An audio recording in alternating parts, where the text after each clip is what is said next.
It's easy to think of caring for animals as, well, purely an emotional thing. But if you dig a little deeper, you find this really fascinating interplay with economics. Mm-hmm.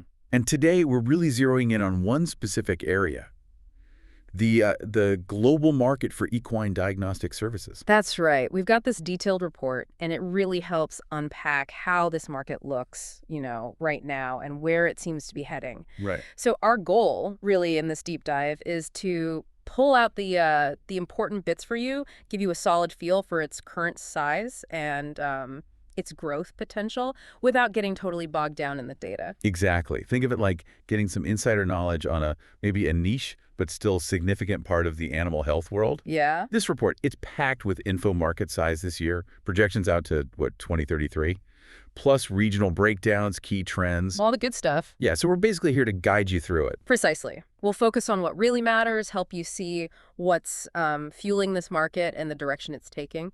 Okay, so let's get into the meat of it.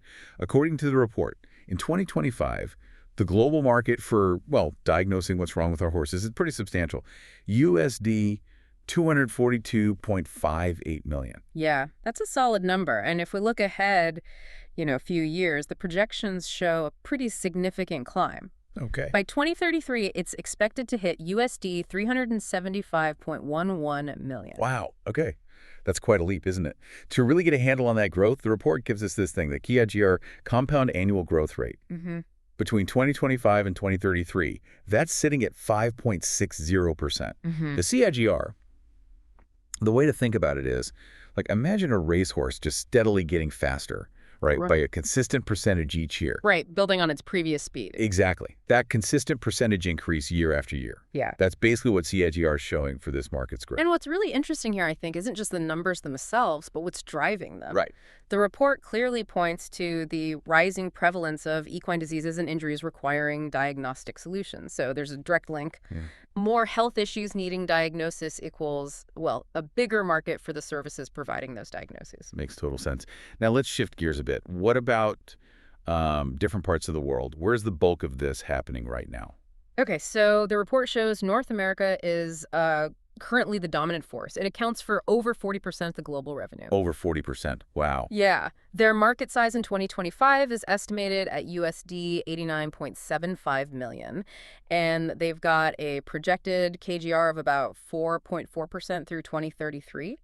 So, yeah, they're the current frontrunner. Okay, so North America's leading the pack. Yeah. What about other major players? Europe, for instance. Europe also holds a significant share, over 30% of the global revenue. Their market size is around USD $70.35 million in 2025. Right. And their growth is also looking pretty steady. Okay, so North America and Europe are the big players today. But I'm always interested in, what's coming next. Any regions showing, major potential? Yes. This is where the growth story gets particularly interesting. Asia Pacific. Currently they have a smaller slice of the pie, maybe around 23%. Market size of USD $58.22 million in 2025. But their projected CAGR is considerably higher. It's at 8.4%. 8.4%. Yeah. By 2033, they're expected to reach something like USD $110.7 million. That kind of jump, it really highlights the rapid expansion potential there, sort of like that young racehorse you mentioned, maybe a late start, but a huge burst of speed. An 8.4% CAGR in Asia Pacific. Yeah. Yeah, that definitely sounds like a region on the move. What about the rest of the globe? Are they significant? Well, South America accounts for a bit more than 5%. That's about USD $9.22 million in 2025, with a CAGR of 5.9%. Okay. The Middle East is around 2%, roughly USD $9.70 million, but with a decent CAGR to 6.1%. And Africa currently represents about 1% of the revenue, estimated at USD $5.34 million, with a lower CAGR about 1.9%. So putting it all together gives you that complete global picture. Right. Now, this market, it isn't just one thing, is it? There are different types of diagnostic services. Are there specific areas that are growing faster than others? Absolutely. That's a crucial point. The report highlights that the infectious disease testing category is the fastest growing segment. That makes sense, doesn't it? Especially with, all the focus on biosecurity and global animal health. Yeah. What's fueling that particular surge? Well, the report points to the rising prevalence of equine infectious diseases, things like equine influenza, strangles. The usual suspects, really. Yeah?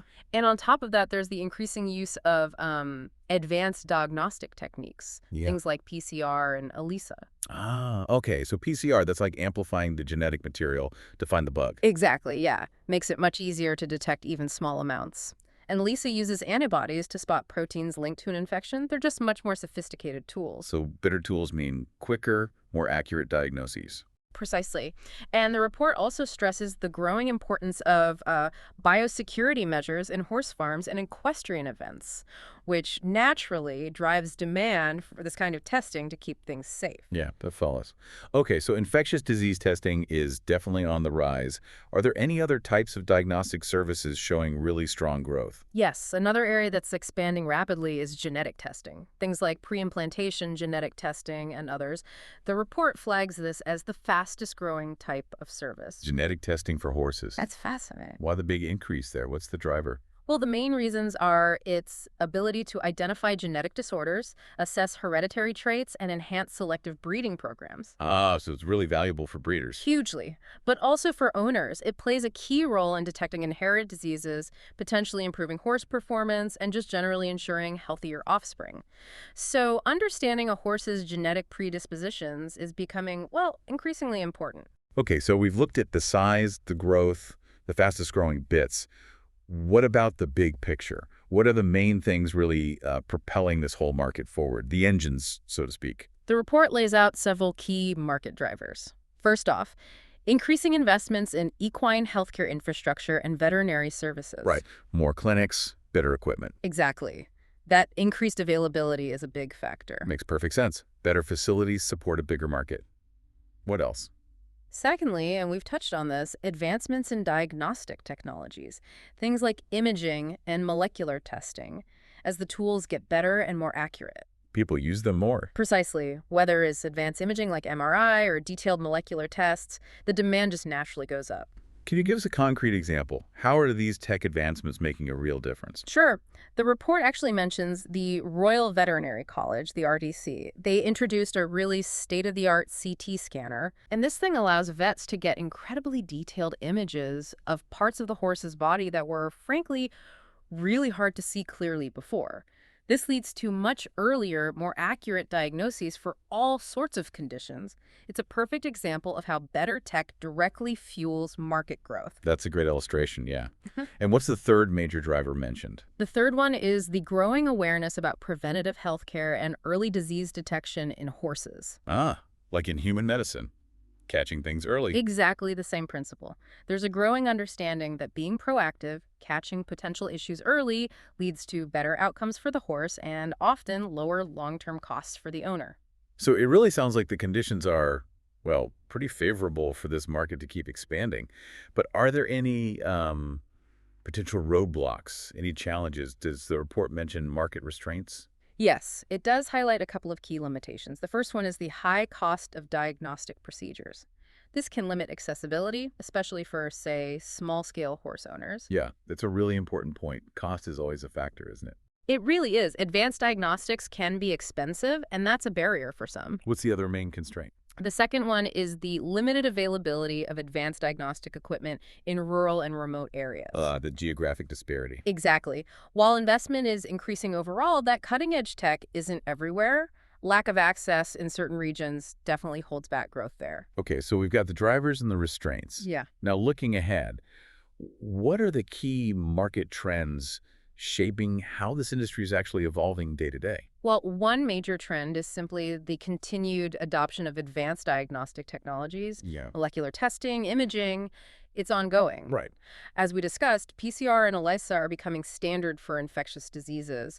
And the report also mentions the growing use of things like MRI and CT scans for musculoskeletal problems. It's just a clear move towards more precision. So the tech advancements are both driving growth and shaping the market as an ongoing trend. Another really key trend is the growing focus on preventive health screening.